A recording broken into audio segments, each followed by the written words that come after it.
tonight. Sweat and blood hits the mat. Crowd goes wild just like that. Refs counting up to 3. 1, 2, 3, winner, you see. 1, 2, 3, winner. Referee shouts louder.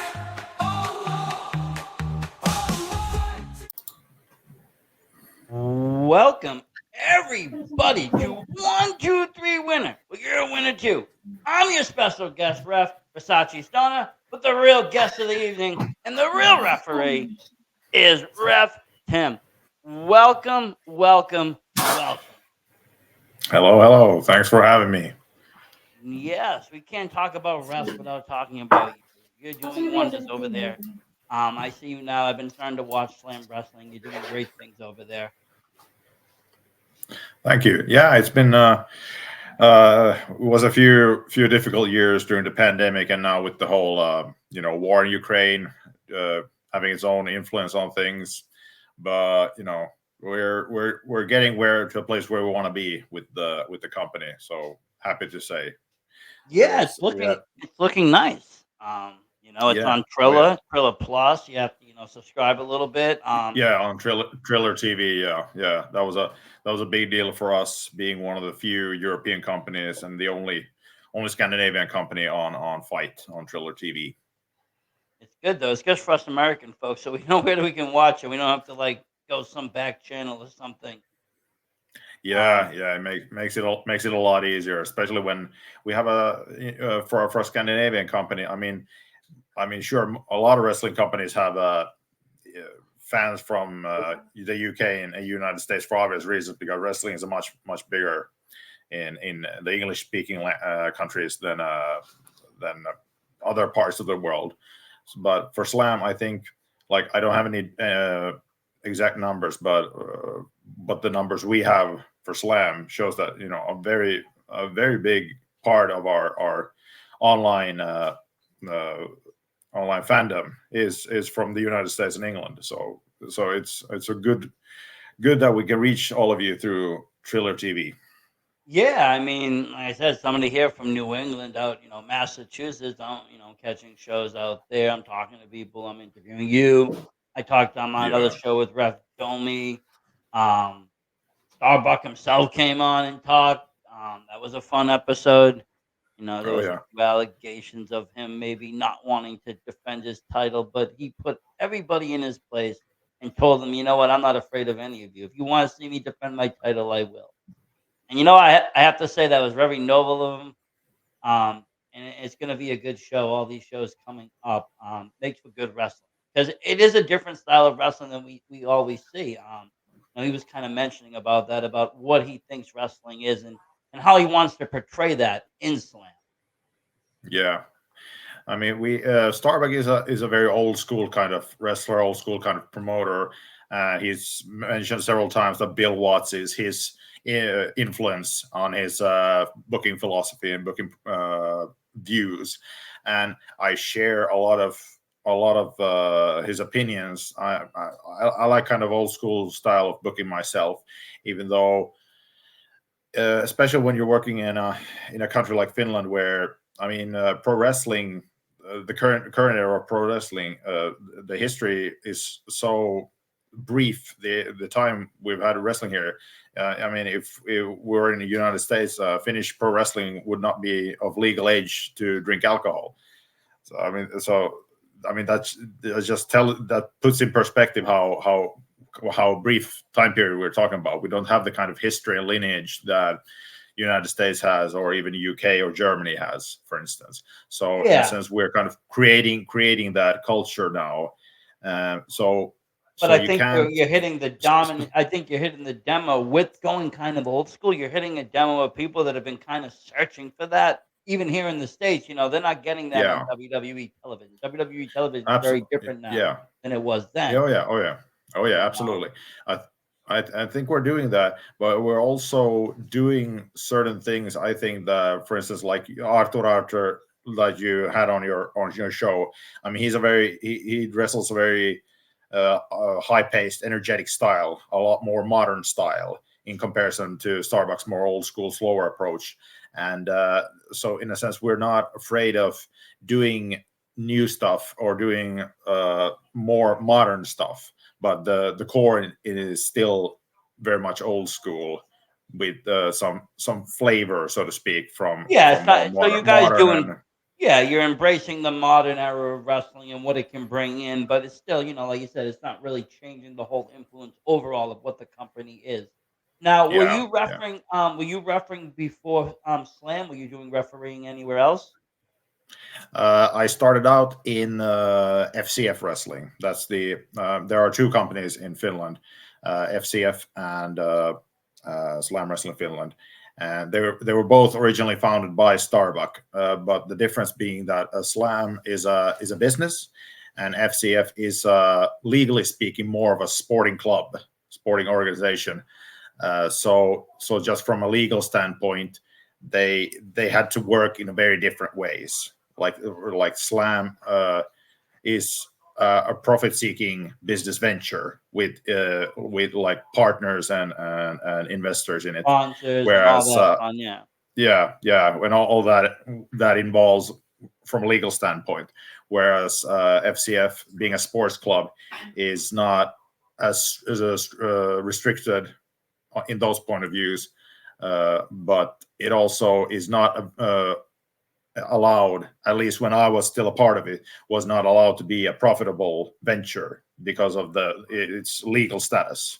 So it was more a way of simply being a way of presenting wrestling, bringing wrestling to Finland, and because since there wasn't any wrestling crowd, you couldn't expect to be a profitable venture at that point. But now after Start doing like 20 years, yeah, but after 20 years, there's been enough, so to speak, of laying the groundwork that Slam could work now.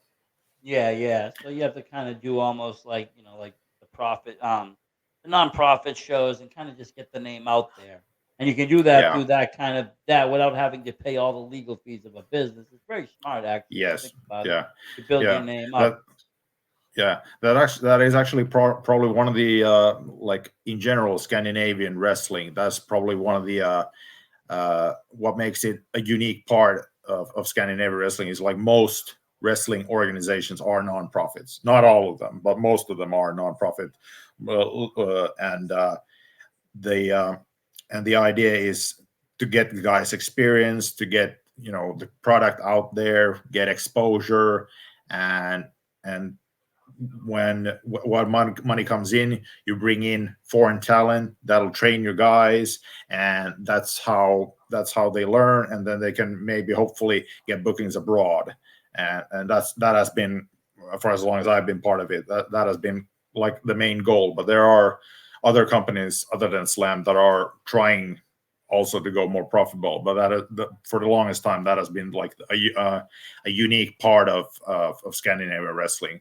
And a lot of Americans always ask, well, like, well, what about if someone gets injured or legal, like medical costs and things like that? Well, there it helps that Scandinavian countries, we have universal health care, so that covers a lot of those. And being legally a sports venture, that also brings benefits on that Brings a front little bit too. of sports injury into play. Yeah, yeah. Um, and of course, I mean, and just because something's nonprofit doesn't mean they're not a real business. They're just, like you said, they're not seeking profit. They're seeking something else. Like you said, most likely get on the map. And then they said, you kind of, you get some big names over from the U.S. or Germany or wherever. They train these guys, and then hopefully they scratch your back and they take your guys, and you end up over there, and people end up over there, and that's how people get better. With Yeah. all that learning and teaching going on in the locker room. Oh yeah, 100%. I mean, considering like for a lot of Scandinavian countries, the 20 years. I mean, most of them started basically from nothing. Like in a similar way that in Finland, there is no pro wrestling culture. So when you're starting from nothing, you really have to take baby steps to get anywhere. Like unless someone knows a millionaire that's wants to invest in a wrestling company, so you got to start small. But like you said, one of the examples that comes to mind is Alice Inc., who was on the PVI 500 list from the Scandinavian Dragon. She's been making waves in Europe, in Scandinavia, and also done tour in the United States. So she's one of those examples of, like you mentioned, about talent, just trying to get exposure, get experience, and once they reach a certain level, then then they start getting the bookings abroad, and then you just build from there. So she's a great example. And also someone else like Carlos Zamora from he works in Denmark mostly, but he was also last year at least on the PWI 500 list. So he's another example of well, mainly a Scandinavian talent, even though he's originally from Spain, but he's cut his teeth, so to speak, in the Scandinavian scene and gotten his name out there. Now, what year did you get into actually going and learning how to ref? 2013, January is when I started my training at WWA 4 in Atlanta, Georgia. My trainer was Curtis Hughes, Mr. Hughes. Oh, wow. He was running WWA 4 at the time. These days, WWA 4 is run by AR Fox. He was also one of the wrestlers who got started out in WWA 4, trained by Hughes. And other names: Jonathan Gresham, Apollo Crews, Heath Ledger. No, sorry, Heath Ledger. Heath Slater. I'm sorry. Yeah, Heath Slater. Yeah, you had me thinking. Yeah. Hey, you want to know how I got these scars? The other Heath. Yes. But I mean, those are all the notable more famous names. Heath. Yes. Yeah. Those are all notable, and some are still in the game today. And yeah. So you were in the States. Did you grow up here? No. I am born and bred in Finland, but it was more like it was like several things that came together when I decided to head to Atlanta to get training, because it was kind of like I found my passion for wrestling after a long lull, so to speak. There had been waves of when I'd been bigger fan, and then just went back on the back burner when other things came back into my life. Then it came back and went away, and this was the third time when it really started, like the passion for wrestling started to burn. And at the same time, like I was at a crossroads in my life, and I decided just the hell with it.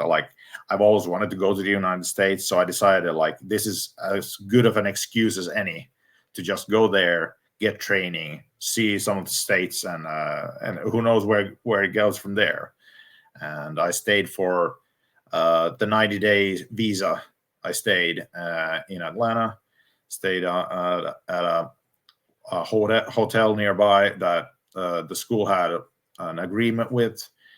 So other wrestlers also lived in the same hotel on the same floor. And 4 days a week there was training, and on Thursdays we had a free show that the school arranged where fans came in and watched the show, so the guys got some experience working in front of a crowd. And it was the sweetest thing I have ever done is wrestling training. So my hat is off to anyone who steps foot in that ring and decides that yes, this is what I want to do, and I have the stamina and the strength to do this. Because even though I never wanted to be a wrestler myself, my original idea was to be a manager, but the idea was to learn the basics and build from there, because you always want to learn as much as possible in every role that you can. Yeah. But and I then pivoted to being a referee when during one of the shows that the school was arranging, the original referee got sick, and he wanted me to tell Hughes.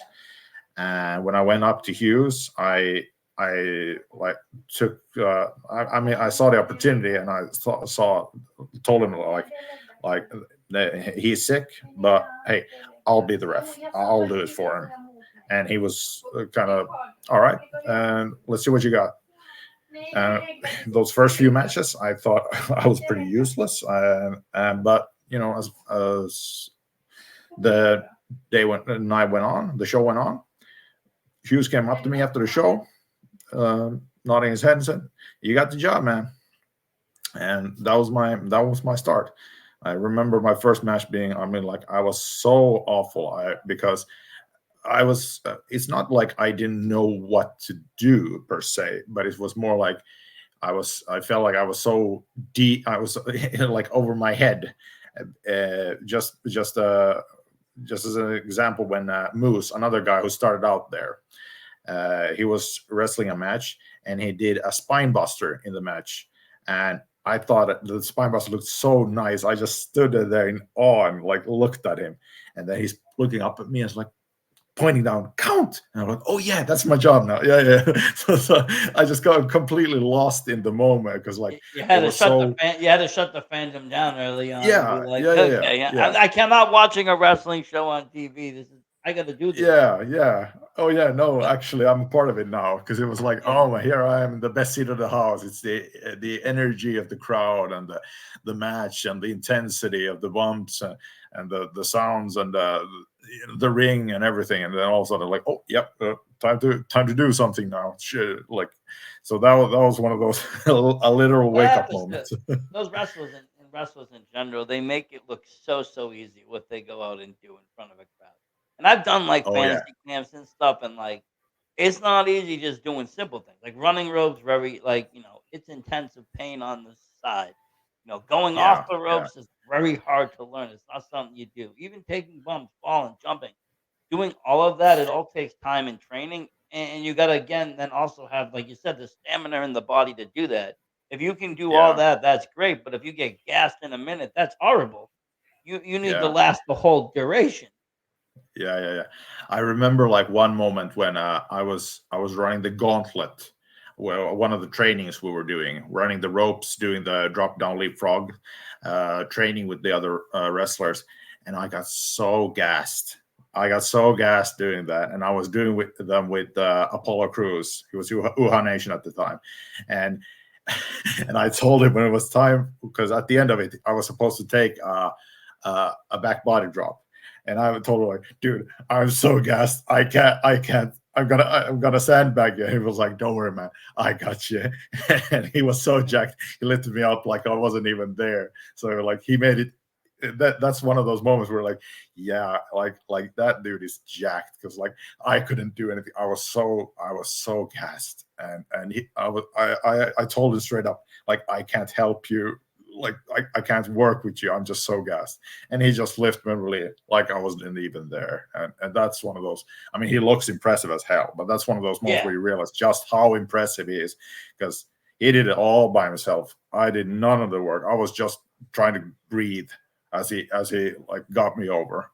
So and those, like you said, they make it look so easy that a lot of people just dismiss it. Like that's also one of those things that that it's one of those pet peeves of mine because a lot of people, especially when I tell people that I'm a pro wrestling referee, because it's one of those, oh wow, it's like there's like five or six of us in Finland, so it's a very rare rare thing, and like most people know pro wrestling. No, most people know like Hulk Hogan, stuff like that on a general level, Yeah.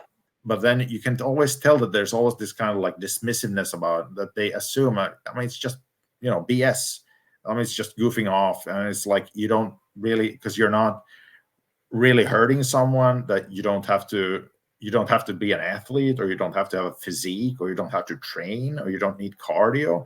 It's just baffling to me that people are looking at it and going like, Yeah. yeah, I mean, because he's helping you out in the move that you don't need to actually have the strength to lift him and put him down safely.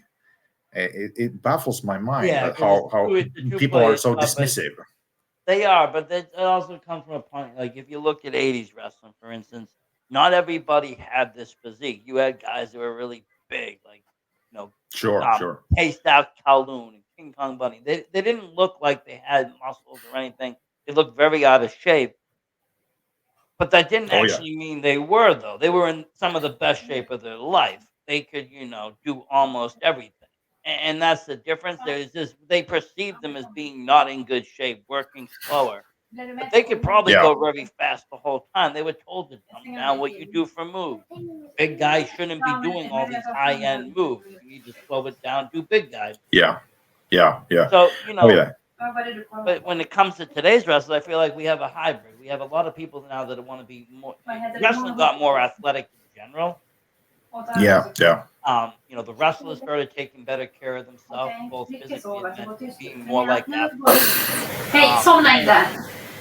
And they take the training, I think, more serious, everything more serious for as best they can. And so when they do that, it puts out a different wrestler. It puts out a different generation of wrestlers. No longer acting like rock stars, they're acting like, athletes you would see in the NBA or the NFL or, in football and across, Europe. But the premise of what they do hasn't really changed. People are still thinking, it's just some kind of slapstick comedy show. And while, like you said, nobody's trying to hurt each other, people are going to get hurt. It's not something it's not something that happens on purpose, but no matter what, somebody is always going to get hurt at a wrestling show. It's part of the nature of wrestling. It's not a matter of when, it's when. Because even the best wrestlers have gotten severely injured in the slightest miscalculation. You could mean, you breaking your neck or you not. And this is very serious business. On top of having to do everything you do in the ring. And most of the moves, depending on where you are, okay, fine, you're not really driving their head into the ground. But a lot of places, they want, stiff strikes. They want stiff kicks. If you go to Japan, they want stiffer moves, So there is also very physicality into it, and you got to do it. And you got to stay in shape to do it. You can't be tired 2 minutes after and have to almost, you have to give up or look tired. Your opponent's going to look at you and be like, step it up now. We got to finish this match. Like, Yeah. So there's a lot of athletics that go into being a pro wrestler. It's not something you can just do from the couch to the to the ring. You have to train, build yourself up to even get close to that. Yeah, I mean, I think a lot of it has to do with the fact, like here in Europe, like everyone has kicked a football, or like you call it soccer, we call it football. So yeah, but like everyone's kicked the ball when they were small, so they understand like what is on the most basic level what is required for a football player to kick the ball and score. You have to be able to run and be able to work with your feet. And since people have experienced it themselves, they can at least on that level relate when they see someone playing on a field.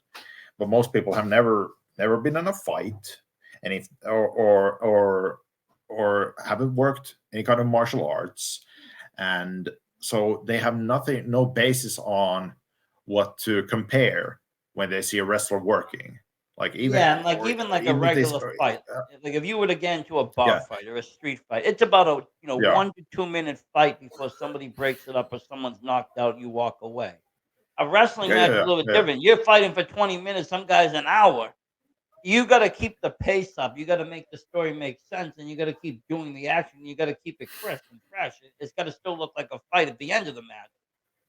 Yeah. And you got to be able to do that with a good cardio and still do it safely. And like I said, and like you said, you understand it completely. Like just how much is demanded of wrestlers. You really have to be an all-round talent to be able to work. Not only do you need to be like an athlete with good cardio, good strength, good physique, you also need to have good psychology. You need to have charisma to be able to connect with the crowd. So what there's do really inside and outside are both equally important. Character and your skill set. Yeah. You can't have one without the other. Yeah, I mean, like nobody cares if football player is boring as long as he does his job. If he kicks enough goals, or or the quarterback throws enough good throws, so the team scores. Like, who cares if he's boring, as long as the team's winning. So he doesn't need to be charismatic. But that is vital for pro wrestling. in a sense, because it's all about connecting Yeah, with the because crowd. a It's a boring a boring champion can get right to the top, but if they're not going to draw a crowd, there's no point of them being champion or even being yeah, there. It's yeah, oh totally yeah, different. oh yeah, The win is a little bit different, and what you have to do when you win is a little bit different than other sports. Because you have absolutely, to make yourself absolutely, marketable. You have to make yourself. People want to invest in you and be a champ for you to be their champion, and that takes that's hard to do. Um, you said you went in there, you did the training, you decided to go the ref route. Um, is that the same intensity of training physically?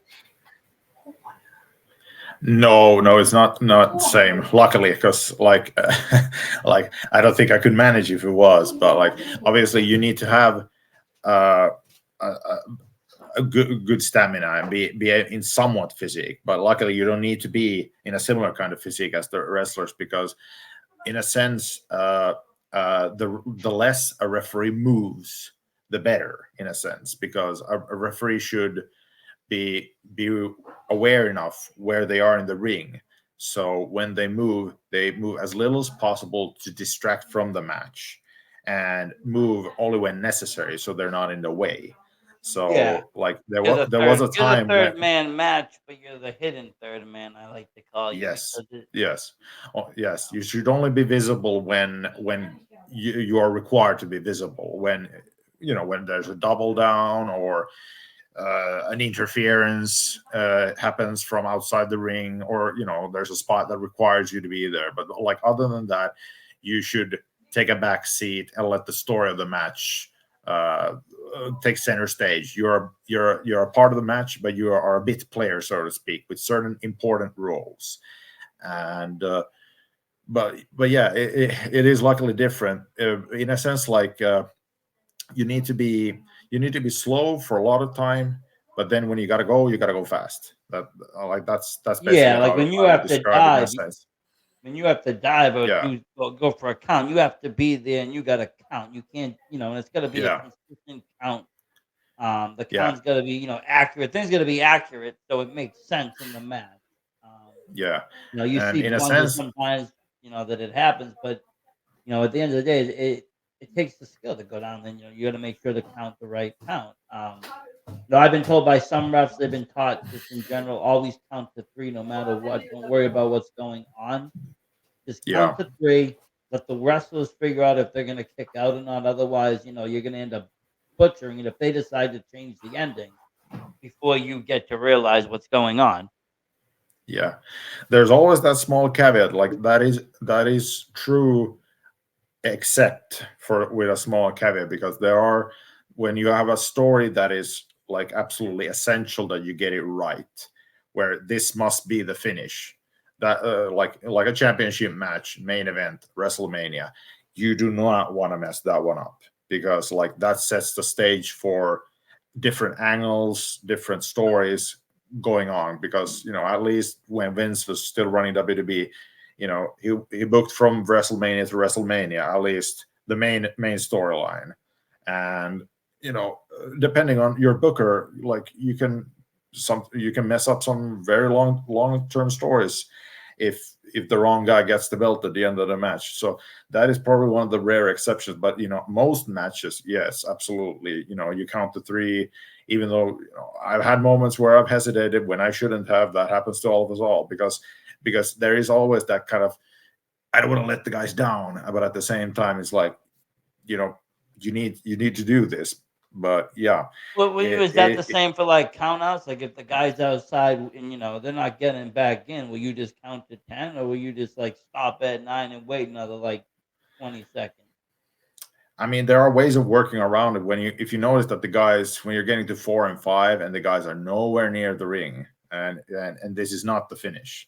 One of the ways you can work around it is, I mean, you get out of the ring yourself, you follow them, and once you get to them, you can like, hey guys, get back in the ring, come on inside.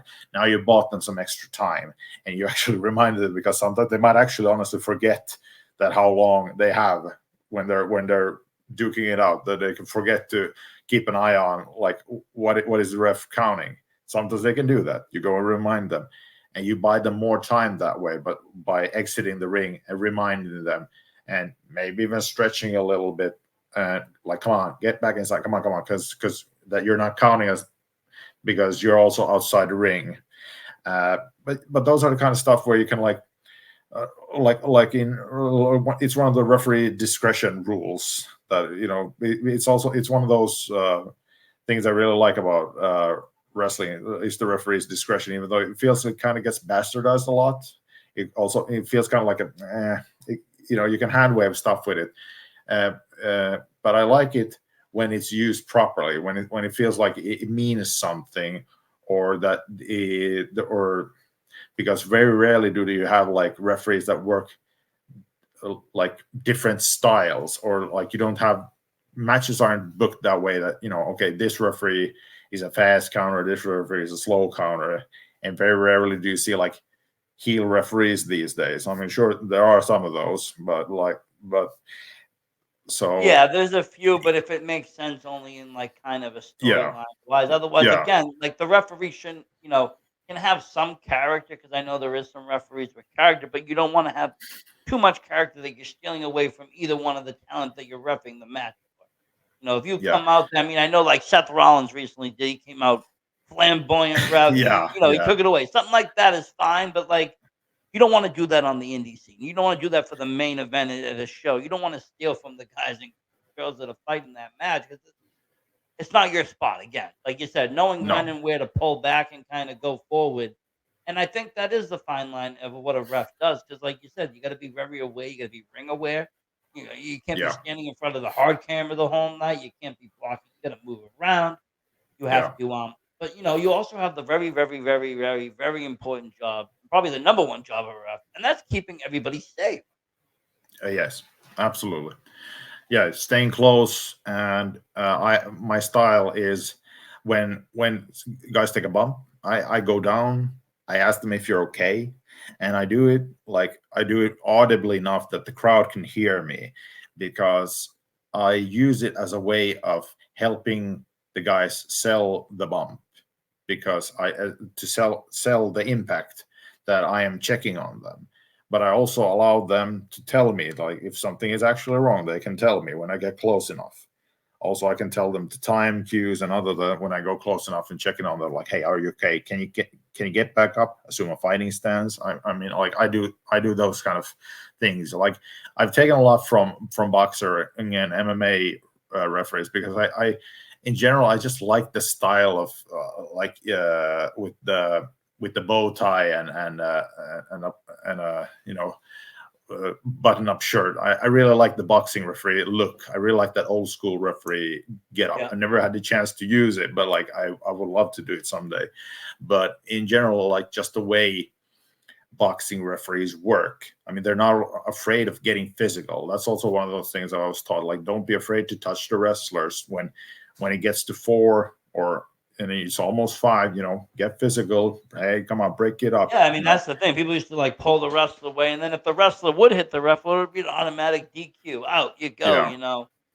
Yeah, yeah. I don't think the ref is even utilized a lot, like enough. I would say a lot, but enough anymore in the way even the heels work or anybody works. I remember back in the day, you'd have a great championship match, and things weren't maybe going right for the champ. He wanted to retain, so he would just block the ref and end the match, or he would get himself counted out, walk home, do something to get himself that he would lose the match but retain the title.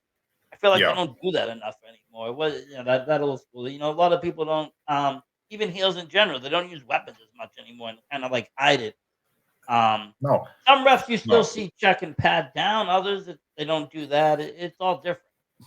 Yeah, I mean, I think in a sense it has to do with also just the way wrestling, like how wrestlers work today. Like they work too fast to be able to tell that kind of stories in the match, and just the kind of athletes that they are in the match. Like even heels these days, they don't really want to get heat. I mean, there are guys that do that too, but like most heels like don't want to get heat.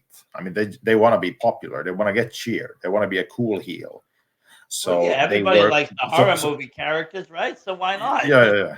Yeah, but in a sense, that's not your job. Is not to be popular. When you're working as a heel, your job is to get them to hate you, and like genuinely get them to hate you. I mean, obviously, what you do to get that kind of reaction is, within reason, of course. But if you go Yeah. out there doing the same moves you do as a face, and doing stuff that pops the crowd, no, that's not what you're supposed to do. Yeah, as the And heel, you're kinda supposed to be building up that baby face. You're supposed to be not yeah, really, shining too much. yeah, You do a few yeah, things to annoy, maybe, you wanna taunt, but it's more again, the heel job is to build up the baby face, make him, the crowd really love him, so when he comes back, there's a big pop for him. You don't wanna steal that by yeah, you pop your own moves, and it's like, "Well, what about him?" And then, everybody becomes a tweener, and what the hell's a tweener, honestly?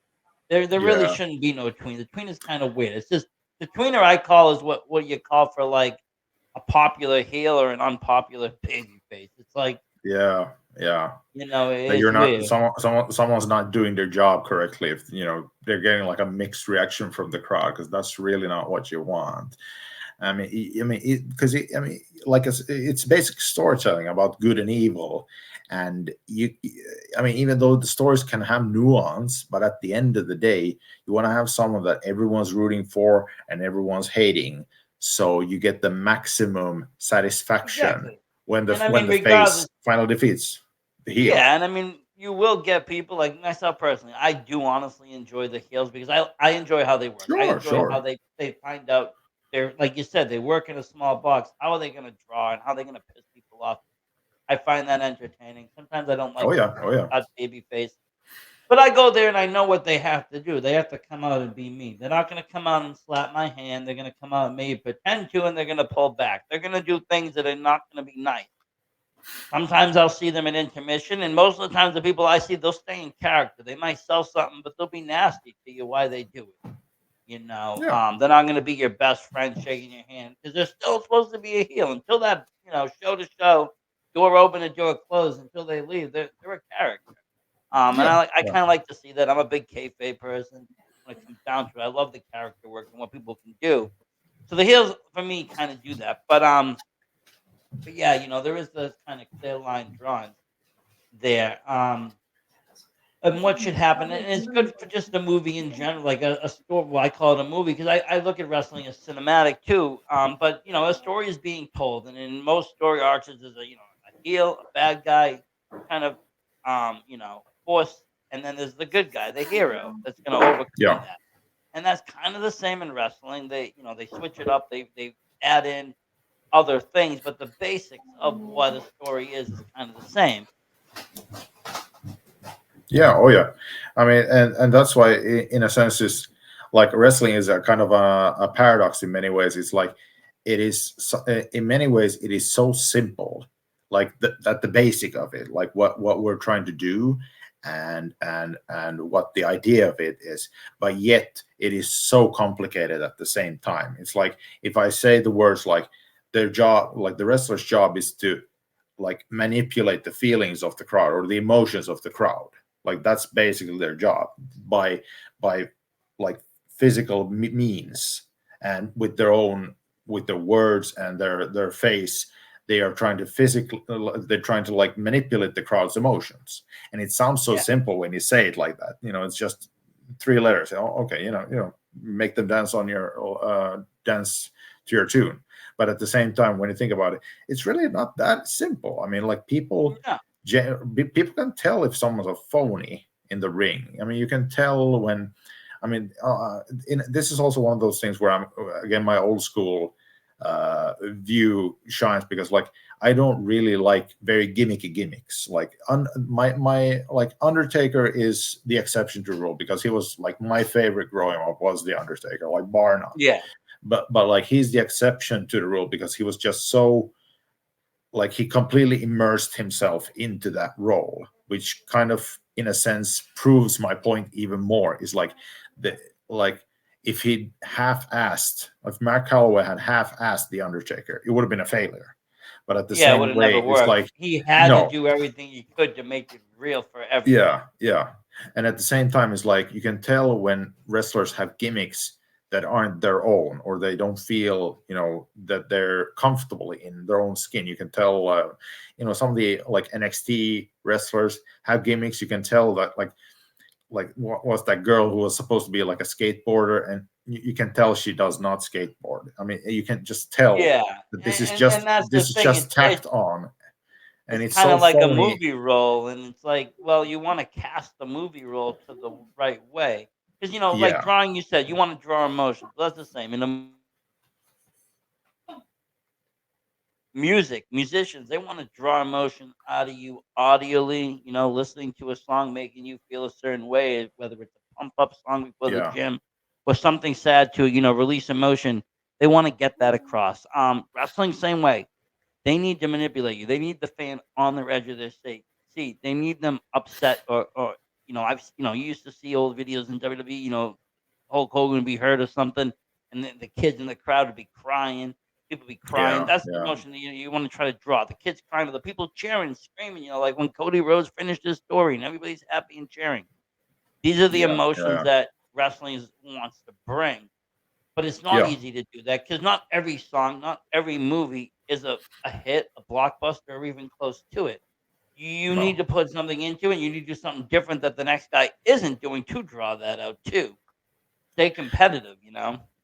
Yeah, and in a sense, I think also one of the, like, from my, like, this is one of those personal opinions of mine, is like, I think also that, like, to be able to, like, you have to, like, get a proper reaction, or like a genuine reaction from the crowd. You have to be, in a sense, as real as possible, because that's what people can, they can relate to that, or they can sense when something's not real. And that means opening up yourself as a face, like revealing parts of you, and putting them in front of a live crowd, and they are, and you bear yourself in front of them, and they judge you, and they find you, either they buy what they're seeing, or they like disregard you, or they reject you. And that's kind of a, if you think about it, that's a pretty vulnerable place to put yourself in. You're physically half naked, being judged by people, your appearance, what you're doing. And also you're supposed to, like, reveal parts of your inner self, like your fighting spirit, or your passion, your fire, whatever it is that makes you you, that people can grab onto. And in a sense, like, you're revealing parts of yourself, opening them up to the crowd, and like saying, this is me. And they can, there's nothing more, soul crushing than people rejecting who you are. So I can understand that for a lot of people, that's a kind of like a place where they don't want to be. So instead they kind of go with a cookie cutter face, where they go through the motions, but there's nothing like more beneath, driving them. Because that's one of those things I really like about, say whatever you want about CM Punk, or as a like backstage politics, or whatever, like disregard all that. Like, when he's on the mic, like, I believe him. I believe what he's saying, that it is his genuine thoughts and feelings, and that he's not holding anything back. Same with Eddie Kingston. He's one of those guys, like, he's probably never had done a promo in his life, because everything he says feels so genuine. It feels so real, coming from the heart, that you can't help but care when he's talking. Yeah, it Like, doesn't sound like it's a script being read out of no, a no, movie or something written for him. Even these are just no, words that are flowing from his thoughts and yeah, his feelings. Same thing with yeah, Punk. And some of these yeah, guys, they just have such a way, and that's what really draws you in. Again, it might not even yes, be what they do in the ring, but they could draw no, you in just by talking. yeah.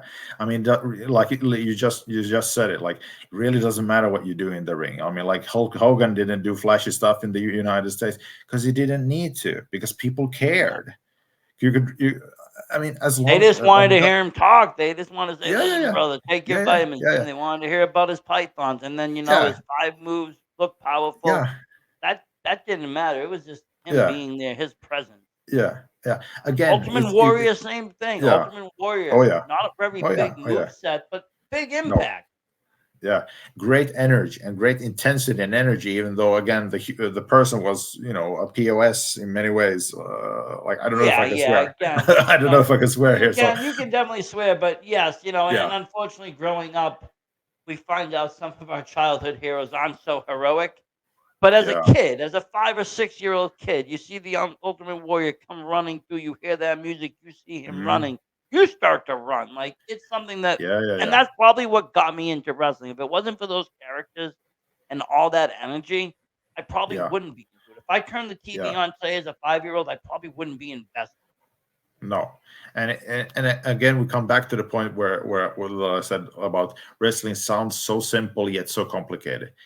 The wrestler's job is to make you care, is to make you simply care, and that sounds so simple, and yet it is so complicated because you know when you care about something, when you're invested in something, when you feel like I want to put my time, my effort, my money into this. I mean, and it's competing with everything these days on social media and everything else going on in people's lives these days.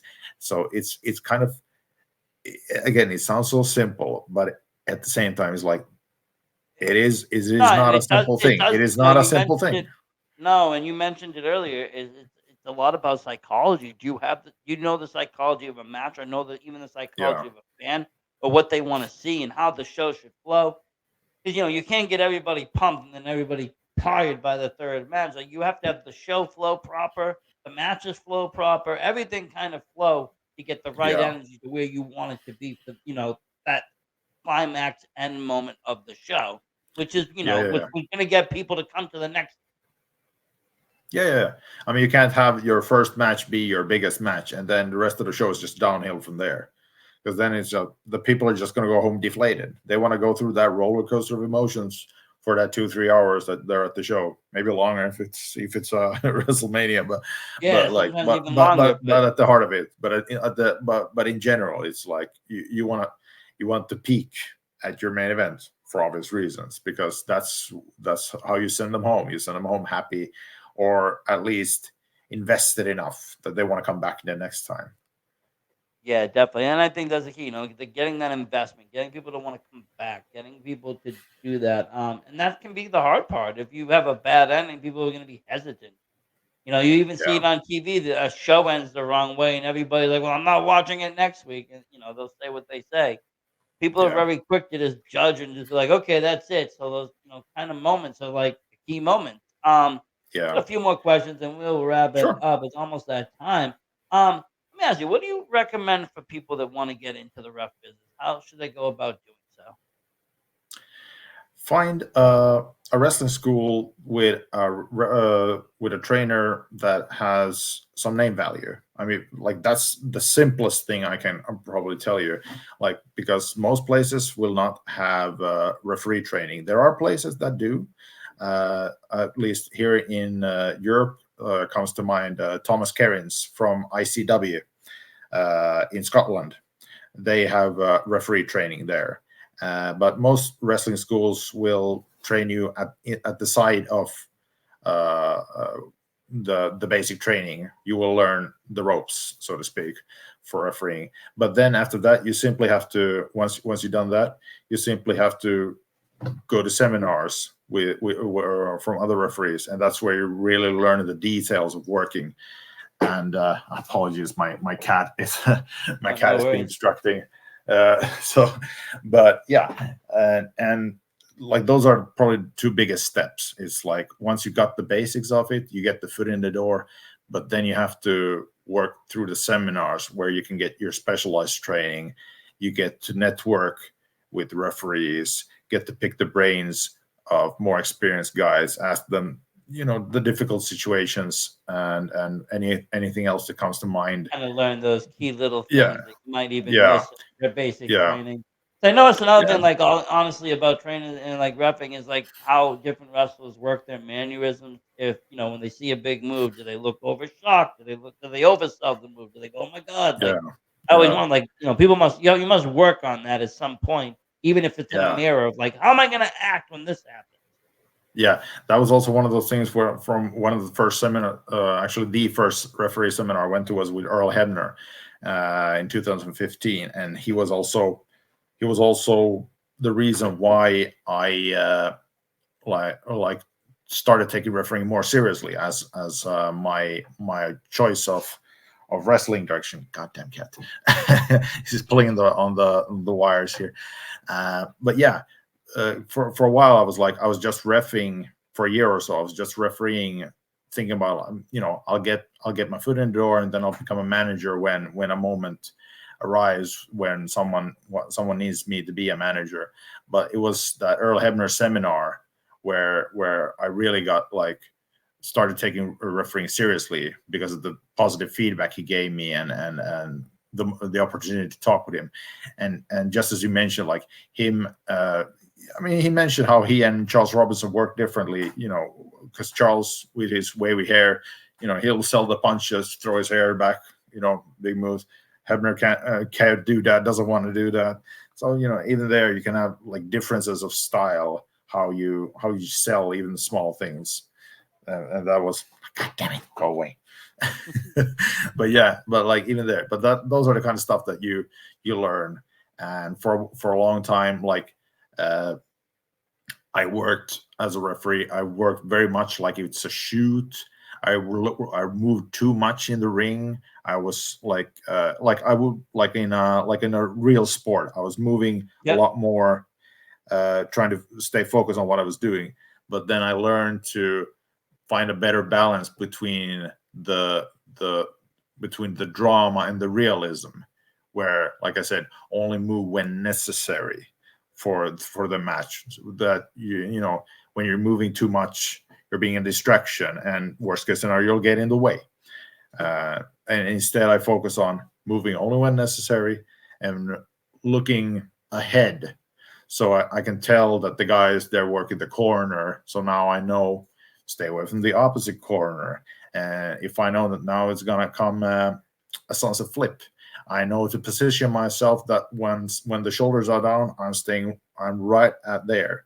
Because if you have to move for the pin, you're probably too late already. You're in the wrong place. If you have to move, if you don't have the awareness of where the match is flowing, where the match is going. Goes back to that ring awareness and really focusing and knowing what you're doing, not getting lost in the match. Actually, paying attention. These guys are here and using your feet and footwork to kind of just guide you as you're going around. But it doesn't, like you said, it doesn't have to be as close kind of knit as a UFC fight where every kind of second could be a KO punch coming. No. You're not really prepared for it. So it's like that. But at the same point, that does bring some realness to it that makes it look even more. And and I've seen wrestling matches. You got like Josh Barnett's. It looks like a real fight out there. Yeah. In a sense, it's kind of like you just have to feel the match out. Depending on if the match is the kind of intense, like a shoot style kind of match, maybe the wrestlers want you to be very intense, very energetic in the match. Because I've had matches like that where in Finland where Kazuma Sakamoto, when he came over from, he's in Dragon Gate these days, but he had been in NXT and he was on tour, and he had a match in Finland. And I went into that match with the thought that I'm gonna work this match as intensely as possible. And afterwards came and talked to me about it, that you're a very good referee. I liked the way you worked the match, because you understood what we were doing, because he was working very stiff kind of Japanese style, and he wanted me to work that kind of refereeing. He hadn't talked to me about it before, but I had picked up on it. And other matches does not require you to do that. You need to be more laid back, so to speak, or be more not as intense. Let the match let the wrestlers wrestle and let it go. Very good. What would you say would be your most proudest match you've gotten to ref so far? Proudest match? Well, one of the proudest matches is the Ring of Honor World Championship match Jonathan Gresham had against Emeritus at Body Slam in Denmark. Because that was, for me, it was, on a personal level, working a world championship match, something I'd never done before, and as a Nordic Scandinavia referee, that was the first time anyone had ever done that. So that as well felt like a big step forward for Scandinavian wrestling, not just for me personally, but also for referees and for the scene in the Nordics as well. So that's been one of those meaningful matches that I've had. Sadly, I could not perform to the level that I wanted to on that match. I was under the weather during that match, and I was very close to actually handing off the match to another referee who wanted me. He wanted me to have that match, and there wasn't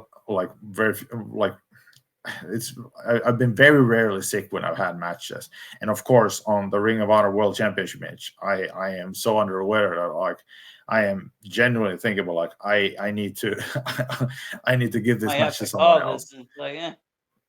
Yeah, But but at least you pulled it through. Yeah, I pulled through, and I knew Gresham from before, from WWE4, but at the same time, it felt like, man, I wish I could have given you a better match, because the match, because my job is to enhance the match, or at least that in that match. But they still managed to pull off a great match. But that was more despite me than because of help from my part, sadly. But it was an important moment for me and Nordic wrestling. And another match that I'm very proud of was being able to work with Meiko Satomura when she came. She worked against Ivelisse and Sadie Gibbs in a three-way match here in Finland for a charity event that Slam Wrestling was running. And just being able to be in the ring with Meiko Satomura was a huge moment, and just the respect I have in general for professional wrestling in Japan and the way they treat it. They are in many ways so old school, so traditional, so respectful, and I felt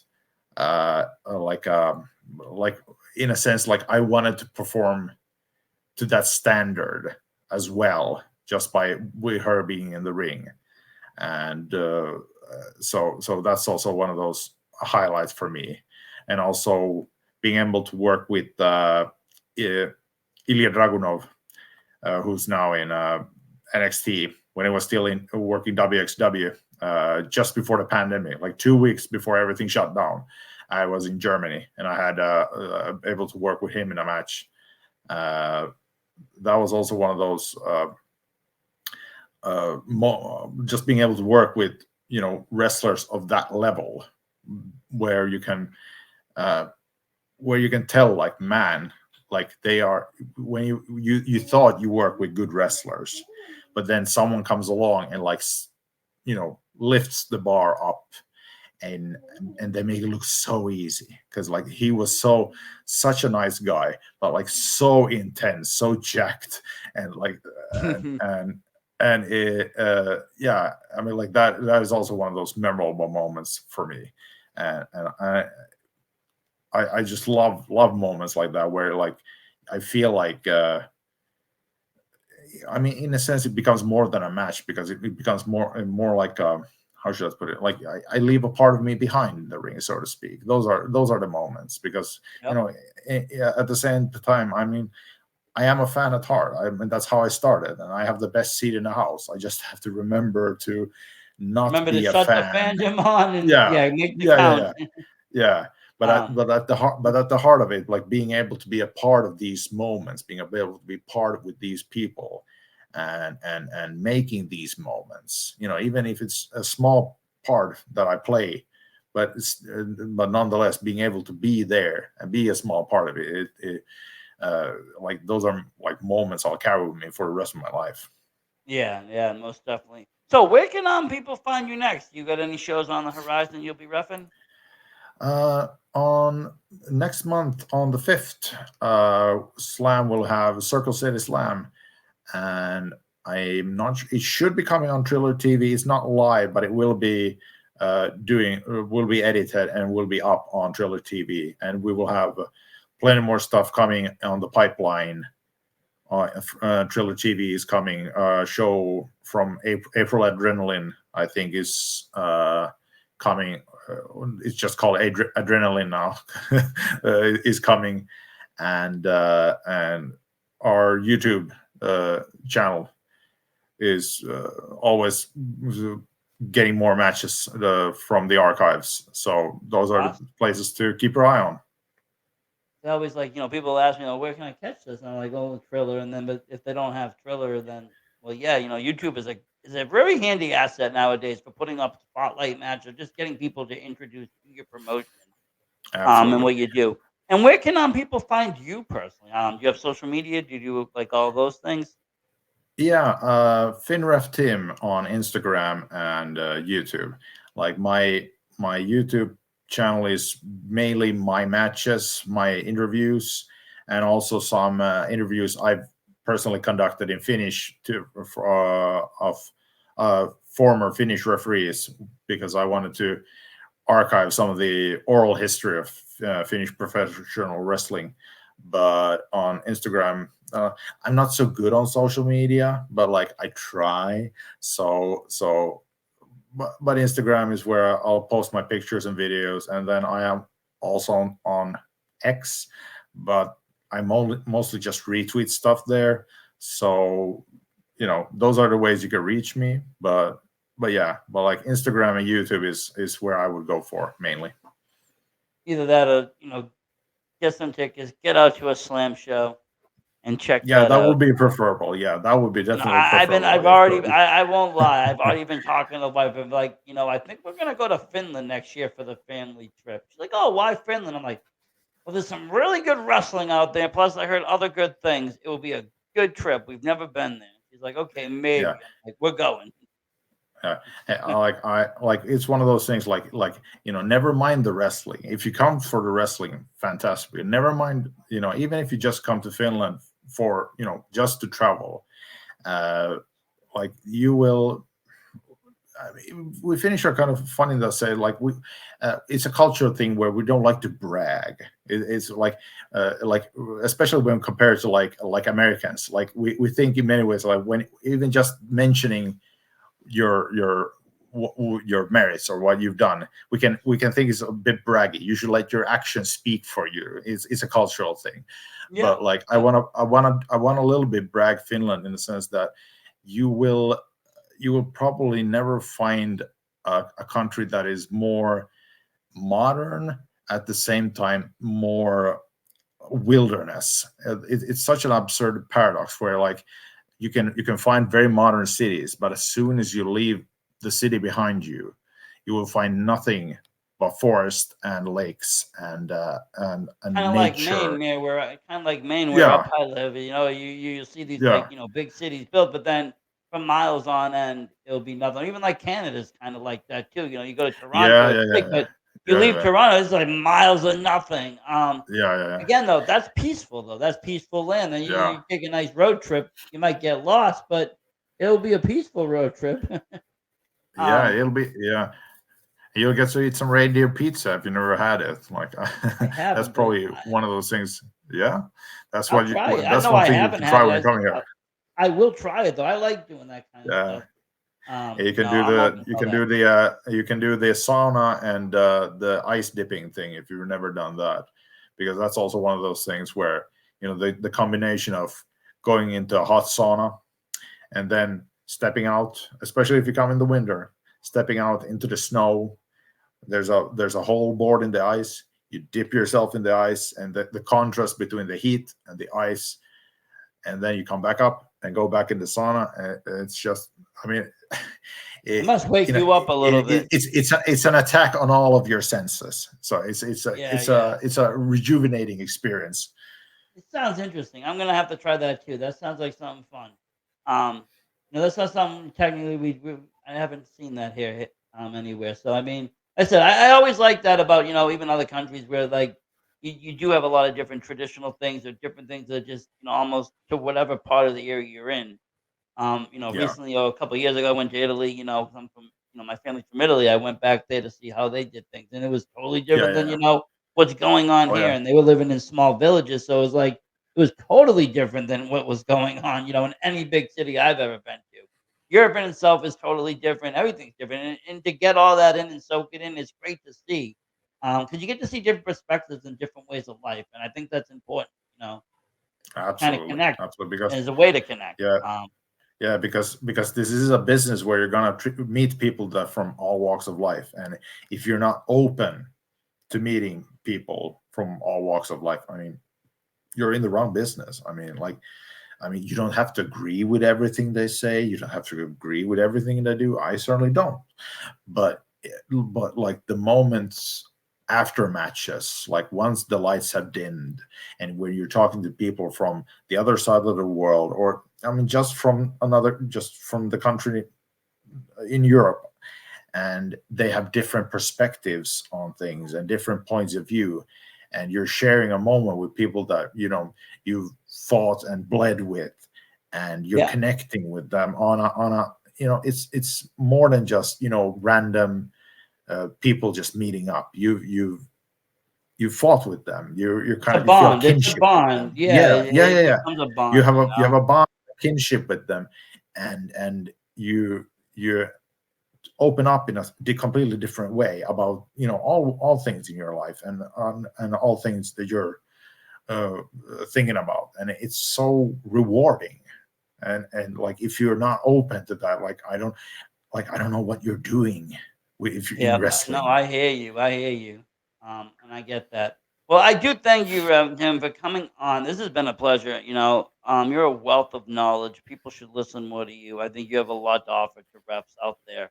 Um, you seem to really have a great grasp on, what it takes in that whole psychology again of, what like you said, what are we doing here?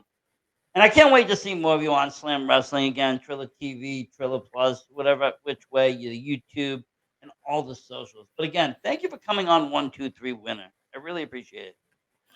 Thank you for having me. It's been fun. I always enjoy talking wrestling, and especially with another passionate individual. So much more giving, more meaningful. It's been a lot of fun. Thank It's you. just been a breeze. I'm looking now. It's over. We've been doing this for over an hour. It doesn't feel like It an hour. doesn't It's feel, been no, not at all. Not at no. all. And thank you, everybody at home, for watching 1, 2, 3 Winner, where you can be a winner too. Thank you very much. Versace Stoner out.